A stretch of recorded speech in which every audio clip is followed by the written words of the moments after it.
walked up on me saying that they clothes is Target stuff and this is mine that I went in the fitting room and got. Okay. And they just grabbed me, talking about they ain't trying to say like walking up on me all at one time instead of just asking me, talking about this all their stuff. And I got a receipt for the stuff that I put in the car that's mine. She started getting really aggressive towards us, so I told my team to push back. But then I was on the phone with the operator. She was asking if I could get a plate, so that's why I walked this way, but still safe distance. Yeah. Then she hopped out of the car and started charging towards me. Okay.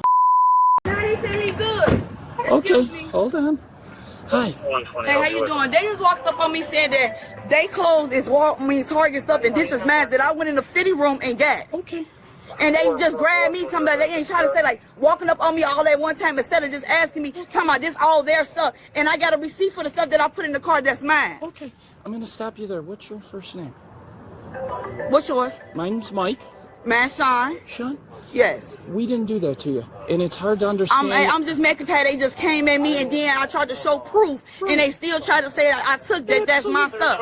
Absolutely. I'd be upset too, but it's hard to hear you because you're a little excited. I'm upset, yes. I get it. No problem.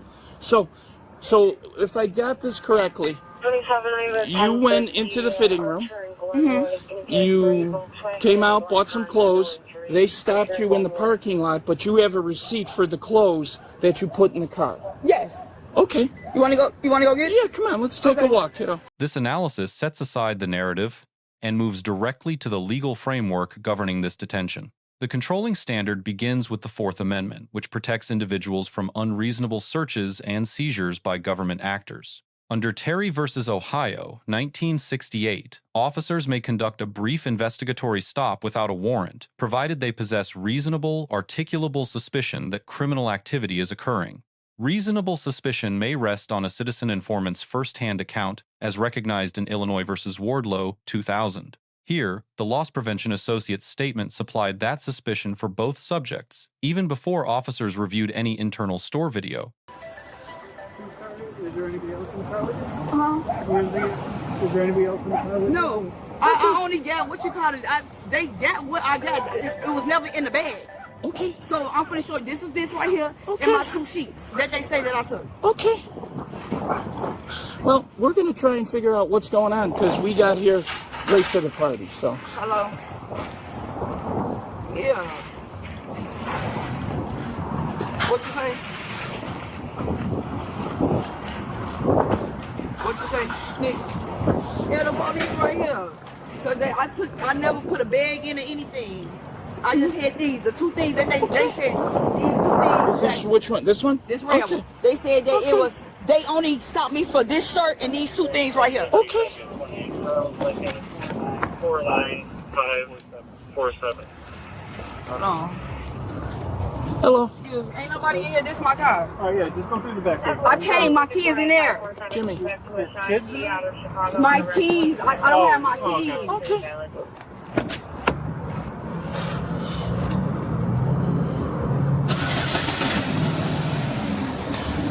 Before we go any further, do you have a driver's license or state ID I can have, please? Why is I'm getting that for? Because, watch yourself. Because it shows that we've talked to you, and I got to do a report. Okay. Okay? But this is what that I brought right here. Y'all Okay. These are the only 2 things I brought. I gave them all their clothes, everything. Okay. Like I never purchased it. Like I said, I don't want it. Okay. And he said I stole this. And this is mine. And you guys see it on the camera that I took this off. Okay. All right. So why don't we start with, why don't you grab your driver's license or ID?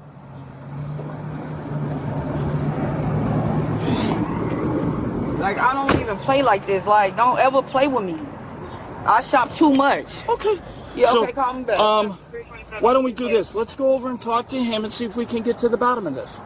Okay. He already just walked up on me. I don't want to talk about nothing. I just want to show. They told me to show a receipt to the police when I get here. And these are 3 items that they told me that I took for some perfume. They didn't even say nothing about perfume. They just said these right here. And his jacket was his. Okay, let's go on the other side. This guy's trying to leave.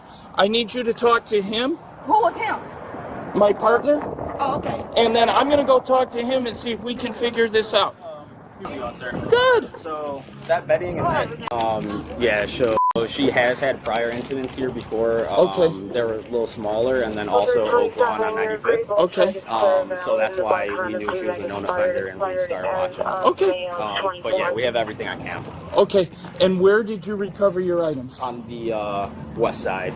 Okay. The west side vestibule. So you were inside the vestibule. Did you approach her and identify yourself, or did she just drop it? Yes, no, we approached saying we're target security. We're gonna need that stuff back. I tried to explain it to her. It's in and out. It's $50. Uh-huh. She would have been in and out. Okay. But then she started getting really aggressive towards us. So I told my team to push back. But then I was on the phone with the operator. She was asking if I could get a plate. So that's why I walked this way, but still safe distance. Yeah. Then she hopped out of the car and started charging towards me. Okay. And she was charging towards me all the way until you guys pulled up. Okay, so what are we doing with her? Well, I want to cite for sure complaints. Okay. For the reason that you were dealing with an assault? Did you feel like you were going to be battered by her? I thought she was going to swing for sure. I thought. Okay, well, let's go over here. Okay, we're going to go talk to her, and then we'll go from there. Okay. Can you step out, LaShawn? I got to talk to you for a second. About what the gentleman said. I got to make sure everything is okay. So come on out for me, please. Okay. Anybody else in the car with you? No, it's not. Okay. Here's where we're at, kiddo. He's got a slightly different story. How you got a slightly different story? Well, he mentioned perfume. I don't have no perfume. Okay. But he said you did have perfume. I don't have no perfume. And I made that. Hold on. Y'all, I'm telling you, I don't have nothing, and I'm ready to go. Okay, he stop. just told me I have to show y'all a receipt, and I did my job. Well, that's a different story than he told us. What he told us is you walked out with 3 bottles of perfume. I don't have no perfume with me. You're not letting me finish. You walked out of the store into the vestibule with 3 bottles of perfume. When he approached you, you gave him the perfume, and then you came I never towards... gave him anything. Okay, well, he's telling us a different story. He says it's all caught on video. Okay, you do what y'all can do what y'all gotta do. I don't know what y'all, but he asked me to show him my receipt, and then when I gave him my receipt, he told me I stole the shirts and stuff, and I said no, I didn't. He said well, show the police your receipt, and that's it. And then he just told me also that he don't what did he tell me? When I showed the receipt, he said I took the jacket, and that was the last thing we had talked about. I said, what jacket? And then I went back in there and said, I said, this is all these y'all stuff? They said, you just paid for it. I said, okay. So, and then he said, don't worry about it. And then that's when he got on the phone with you guys. Right. Well, then he also told us that you've had a few dealings with Target. Is that true? Who had a dealing with Target? You did. No, I did not. Somebody stole from me. Okay. Well, he said that you've had a dealing with the Target in Oak Lawn. Yeah, that's the one. Hold on. And the Target here, and you're not allowed here. Who? I never had that. Never in my life. Never. They just stole from me from Target over there.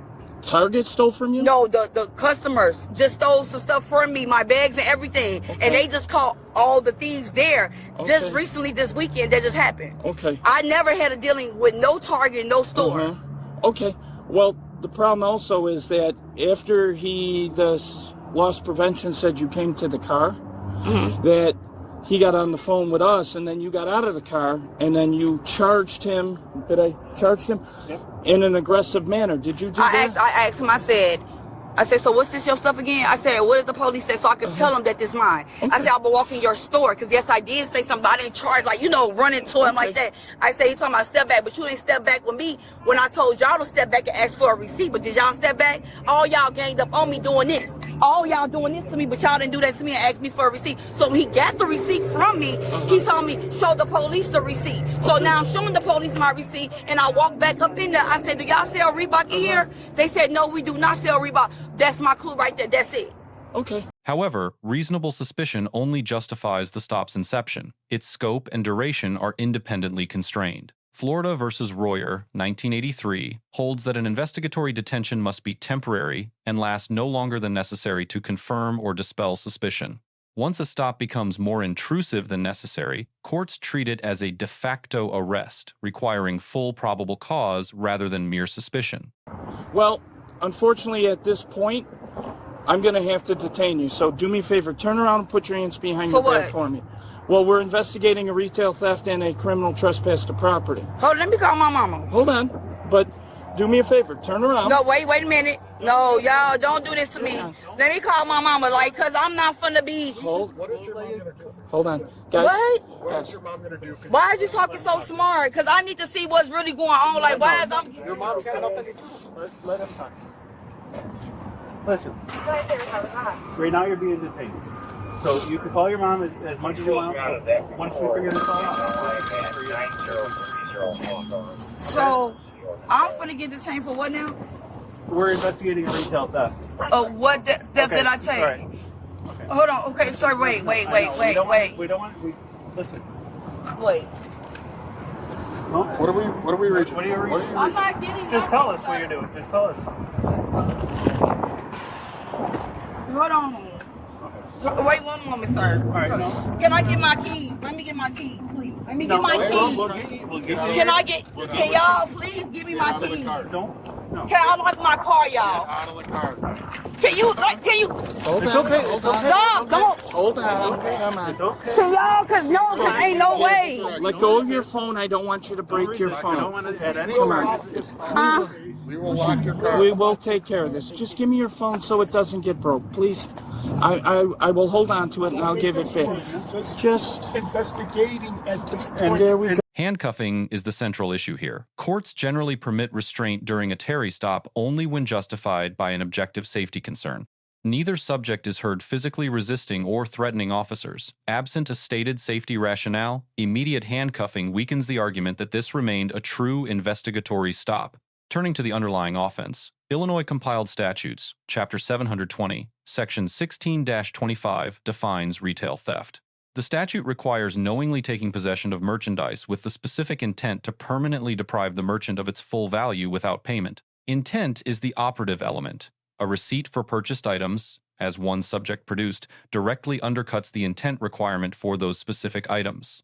The second statute referenced is Illinois Compiled Statutes, Chapter 720, Section 21-3, Criminal Trespass to Property. This statute applies when a person remains on or returns to property after being directed to leave by the owner or an authorized agent.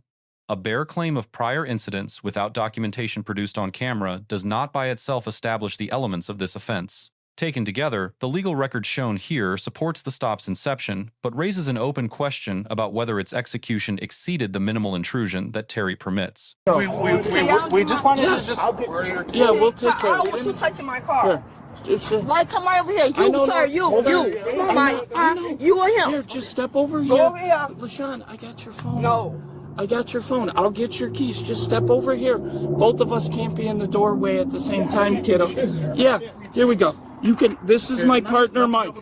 Okay? Mike is going to have your phone. Just give me 1 second. No, it's not in my purse. It's Okay, not in my purse. where is your keys, It's hon? my keys. I know. I'm asking where your keys at. I thought they were in your purse. They on the side. They on the side. On the side?